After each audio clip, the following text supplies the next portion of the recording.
Saya Nina, yang bekerja sebagai sekretaris desa di Desa Harapan. Sejak bulan Juli, saya mendapat mandat menjadi salah satu anggota tim penyusun rencana kerja pemerintah atau RKP Desa untuk tahun depan. Tim penyusun RKP Desa Harapan ini beranggotakan 11 orang.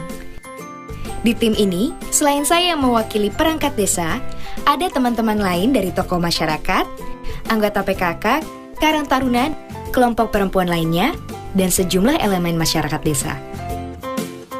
Awalnya, saya belum tahu apa itu RKP Desa.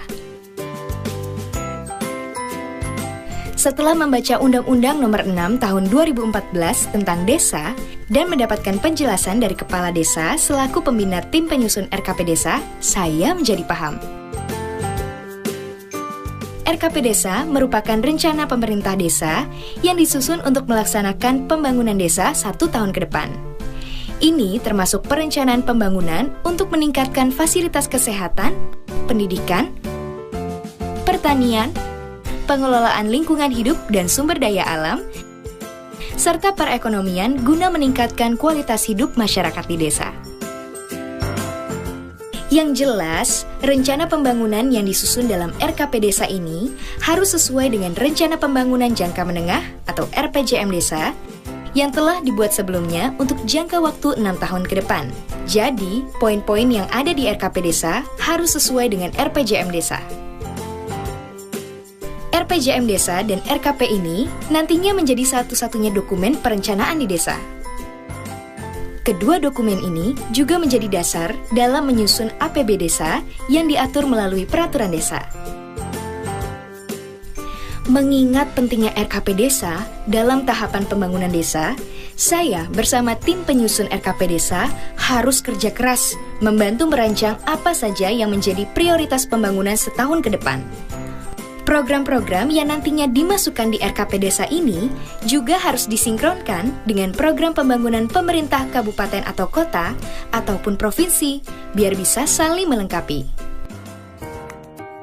Selain RPJM Desa, tim penyusun RKP Desa juga harus mencermati kas desa yang didapat dari pendapatan asli desa, alokasi APBN, APBD, pajak dan retribusi daerah, dana perimbangan kabupaten atau kota, hibah, atau sumbangan pihak ketiga yang tidak mengikat, serta pendapatan desa lainnya yang sah.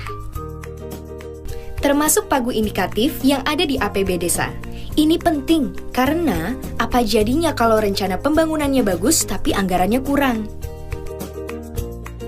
Tim penyusun RKP pun harus membantu mengevaluasi APB Desa tahun sebelumnya agar program pembangunan bisa berjalan berkesinambungan.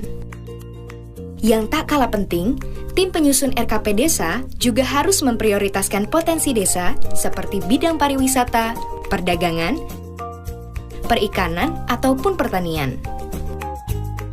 Potensi desa yang ada bisa dijadikan alternatif untuk membentuk badan usaha milik desa biar bisa menambah pendapatan asli desa. Ini adalah data tentang berapa jumlah penduduk miskin, pengangguran, anak putus sekolah, penderita gizi buruk, ataupun kematian ibu, bayi, dan anak balita. Kalau jumlahnya meningkat drastis, RKP Desa bisa memfokuskan pada masalah tersebut. Misalnya, kalau ternyata tiba-tiba jumlah gizi buruk di suatu desa meningkat dengan pesat, tim penyusun RKP Desa bisa merancang program pembangunan fasilitas kesehatan atau penyediaan makanan bergizi. Walaupun di dalam RPJM Desa tidak ada, program tersebut bisa dimasukkan dalam RKP Desa karena masuk dalam kategori rawan dan butuh penanganan secara cepat. Memasuki bulan Agustus, RKP Desa selesai disusun dan tinggal disosialisasikan melalui musyawarah yang melibatkan masyarakat desa, Badan Permusyawaratan Desa atau BPD, pemerintah kecamatan, kabupaten atau kota, dan provinsi, serta kepala desa dan perangkat desa. Saya bersama tim penyusun RKP Desa bertugas membantu memfasilitasi pihak-pihak terkait tersebut untuk melakukan musyawarah desa ini. Di forum musyawarah desa ini, RKP Desa dibahas. Program pembangunan desa mana yang perlu dilaksanakan tahun depan dan mana yang bisa dilakukan tahun depannya lagi. Setelah dimusyawarahkan, bulan September, RKP Desa dituangkan menjadi rancangan peraturan desa tentang RKP Desa. Rancangan ini disepakati bersama oleh Kepala Desa dan BPD paling lambat bulan Oktober tahun berjalan. Lalu, rancangan ini disampaikan oleh Kepala Desa kepada Bupati atau Wali Kota melalui camat paling lambat 3 hari sejak disepakati untuk dievaluasi. Bupati atau wali kota pun dapat mendelegasikan evaluasi rancangan peraturan desa ini kepada camat. Nah, baru setelah dirasa memenuhi syarat, peraturan desa tentang RKP Desa dapat ditetapkan paling lambat tanggal 31 Desember tahun anggaran berjalan. Setelah disahkan, peraturan ini bisa dijalankan untuk 1 tahun ke depan, yakni mulai bulan Januari hingga Desember. Sebagai pelaksana pembangunan desa, pemerintah desa wajib memberitahukan kepada masyarakat mengenai peraturan desa yang mencakup pembangunan desa selama setahun ke depan yang telah disepakati bersama antara masyarakat dan pemerintah desa. Tak lupa, tim penyusun harus menelaah data kerawanan desa dalam RKP Desa. Pemerintah desa juga harus mensosialisasikan pelaksanaan dan pertanggungjawaban pembangunan ini pada setiap semester, yaitu bulan Juli dan Januari.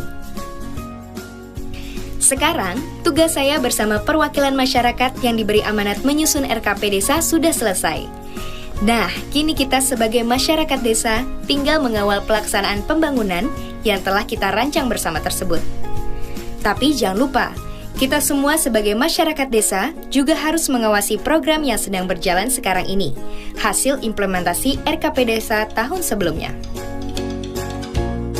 Ini semua semata-mata agar pembangunan desa bisa berjalan sesuai rencana, berkesinambungan, akuntabel, transparan, dan profesional demi meningkatkan kesejahteraan masyarakat desa.